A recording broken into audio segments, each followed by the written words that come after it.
If anybody should be able to understand evolution, it is me. Because I make molecules for a living. And I don't just buy a kit and mix this and get that. I mean, ab initio, I make molecules. I understand how hard it is to make molecules. I understand that if I take nature's toolkit, it can be much easier because all the tools are already there, and I just mix it in the proportions that, and I do it under these conditions. But ab initio is very, very hard. I don't understand evolution, and I will confess that to you. Is it okay for me to say that I don't understand this? Is that all right? I know that there's a lot of people out there that don't understand anything about organic synthesis, but they understand evolution. I understand a lot about making molecules. I don't understand evolution. And you would say that, wow, I must be really unusual. Let me tell you what goes on in the back rooms of science. With National Academy members, with Nobel Prize winners, I have sat with them. And when I get them alone, not in public, because it's a scary thing if you say what I just said. And I say, do you understand all of this, where all of this came from and how this happens? Every time that I have sat with people who are synthetic chemists who understand this, they go, nope. These people are just so far off on how they believe this stuff came together. I have sat with National Academy members and Nobel Prize winners. Sometimes I will say, do you understand this?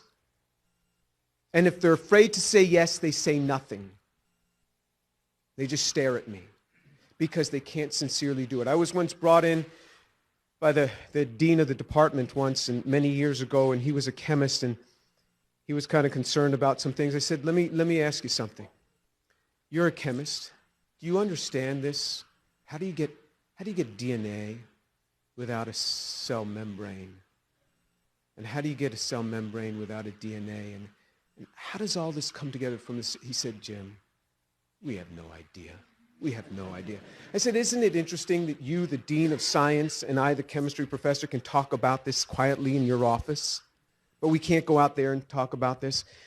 If you understand evolution, I am fine with that. I'm not going to try to change you, not at all.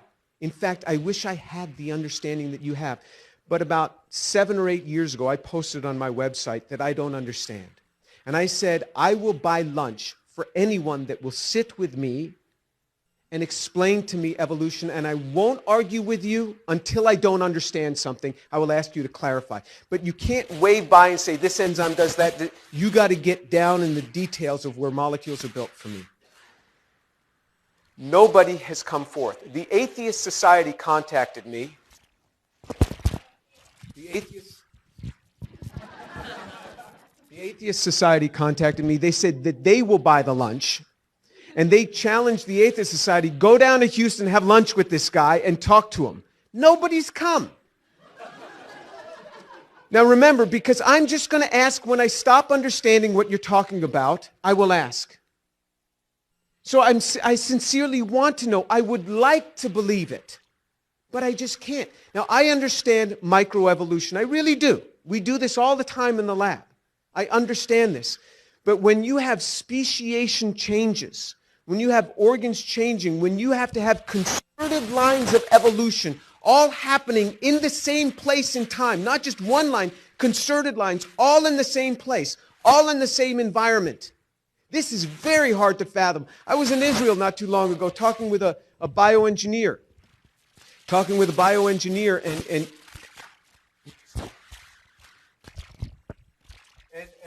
he was describing to me the ear. And he was studying the different changes in the modulus of the ear. And I said, how does this come about?